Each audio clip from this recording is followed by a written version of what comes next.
नमस्कार, मैं विद्या शंकर तिवारी हूं और बात पते की में आपका स्वागत है। और बात होगी पाकिस्तान के साथ जो कुछ भी डेवलपमेंट हुआ है उसको लेकर के। पुलवामा आतंकी हमले के बाद भारत के प्रधानमंत्री नरेंद्र मोदी ने कहा था कि ये शहादत व्यर्थ नहीं जाएगी और जो खून आपके रगों में दौड़ रहा है, खौल रहा है, वैसा ही हमारे रगों में भी खून खौल रहा है।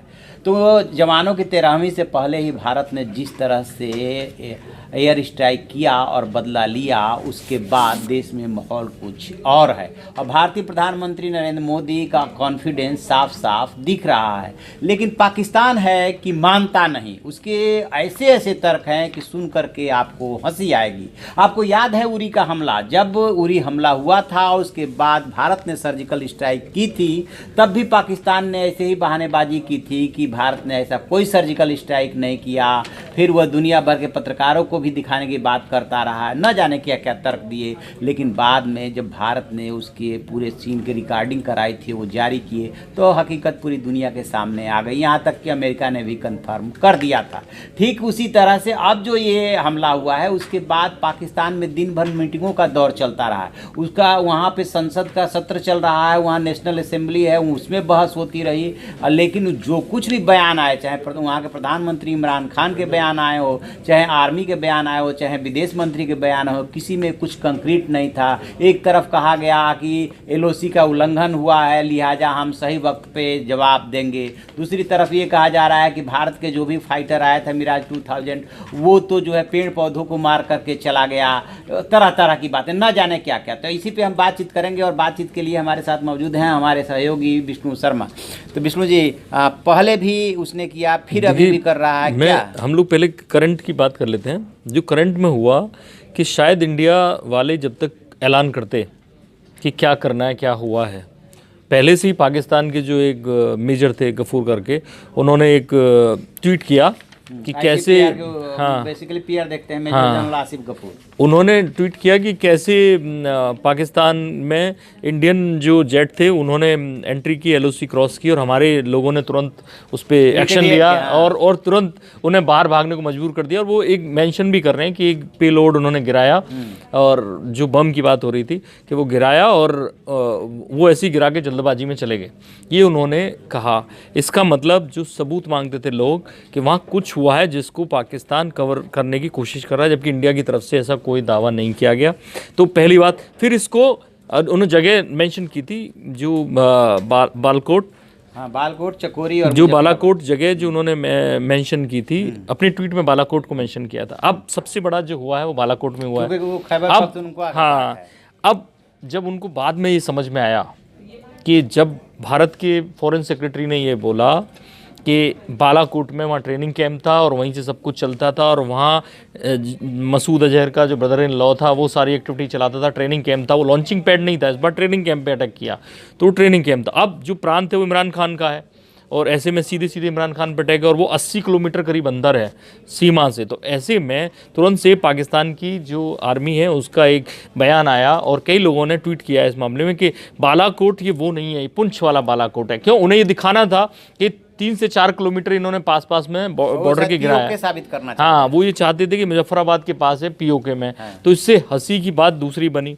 तीसरा, अब जब 5 घंटे मीटिंग की उन्होंने, 5 घंटे मीटिंग की, और जब उनकी नेशनल असेंबली में शेम शेम के नारे लगे, उसके बाद उनके जो भी फॉरेन के जो मिनिस्टर हैं, जो फॉरेन विभाग देखते हैं, विदेश विभाग, उनका बयान बड़ा दिलचस्प बयान है। पहली बात कि ऐसा कुछ हुआ नहीं है, एलओसी जरूर क्रॉस करने की कोशिश की। फिर वो कह रहे हैं कि अगर विदेश की मीडिया ये कह रही है तो उनको, विदेश के जितने पत्रकार हैं, विदेशी पत्रकार पाकिस्तान में काम करते हैं, उनको हम मौके पे ले जाएंगे। लेकिन साथ में कह रहे हैं कि लेकिन आज नहीं ले जा सकते, आज मौसम खराब है, हमारे हेलीकॉप्टर तैयार खड़े हैं। एक और बड़ी फनी बात हुई।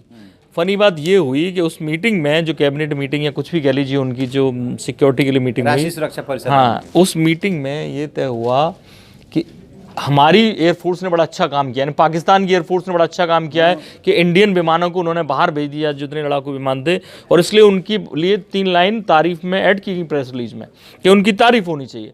तो वो, और फिर एक और बात कहते हैं कि देखिए हमारी बात पे आपको भरोसा ना हो, मतलब वो जिस तरह से उनका लब्बुल लुआब कहने का है, तो महबूबा मुफ्ती की ट्वीट देख लीजिए। वो खुद नहीं मान रही हैं कि ऐसा कुछ हुआ है।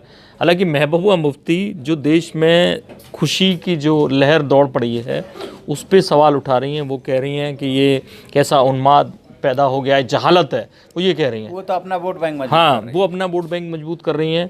कहीं ना कहीं पाकिस्तान को उनके ट्वीट का सहारा लेना पड़ रहा है, क्योंकि इस बार ना केजरीवाल बोले, ना इस बार प्रशांत भूषण ने कुछ कहा। इस बार कई लोगों ने इस पे सवाल अभी तक नहीं उठाए, हालांकि थोड़ा थोड़ा उठने शुरू हुए हैं, कुछ साइड के प्रोफेसर टाइप के लोग उठा रहे हैं। तो ऐसे में जब किसी ने सबूत नहीं मांगे तो उन्होंने उनका नाम लिया। तो ये बड़ा फनी है कि मार भी पड़ी है और बता भी नहीं सकते किसी को कि किसी ने मारा है हमें। तो इसमें लगता है कि अब की बार भारत सरकार ने भी थोड़ा सा होशियारी से और मैनेज करके चीज़ों को चली है शुरू से। जैसे पहले भी सर्वदलीय बैठक बुलाई, फिर सर्वदलीय बैठक की, सुषमा स्वराज उसमें ब्रीफ किया, तो विपक्ष के नेताओं को भी कुछ बोलने से पहले सोचना पड़ता है। और उससे पहले भी कुछ किया। उससे पहले ये किया कि मोदी ने जहाँ राजस्थान में बोला था कि इमरान खान से मुझे उम्मीद नहीं थी, इमरान खान आए थे, और उसके तुरंत बाद इमरान खान को लगा इमरान खान धोखे में आ गए। टोंक में उन्होंने ये कहा था कि उन्होंने मुझसे बातचीत में कहा था कि मैं पठान का बच्चा हूँ, सही बोलता हूँ। अब इमरान खान धोखे में आ गए और अपना जो सांसद था रमेश कुमार उसको भेजा दिल्ली और वो मुलाकात हुई उनकी यहाँ पे। तो कहीं ना कहीं ये मैसेज गया इमरान खान को कि अब ये कुछ नहीं करेंगे जल्दी में, और फिर खेल हो गया।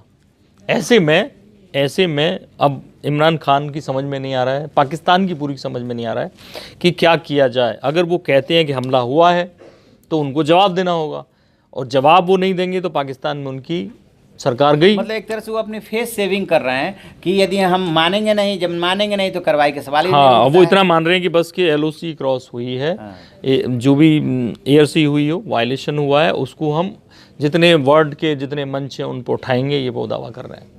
तो कुल मिला जुला की स्थिति ये है कि पाकिस्तान और कितने बहाने करेगा, हकीकत से कब तक मुंह चुराएगा। जो उसने किया था उसका उसको जवाब मिल गया है, लेकिन अभी भी वो मानने को तैयार नहीं है। तो देखते हैं अभी कल तक, चूँकि वहाँ के पार्लियामेंट में जो नेशनल असेंबली है उसमें विदेश मंत्री को जवाब देना है कि वो संसद में क्या बोलते हैं, क्या जवाब देते हैं, तब माना जाएगा कि ये अधिकृत तौर पे बात हुई। हालांकि अभी भी जो ट्वीट कर रहे हैं या जो बयान दे रहे हैं वो भी अधिकृत ही है, और मुझे लगता है कि इसी लाइन पे वो शायद वो नेशनल असेंबली में भी जवाब देंगे।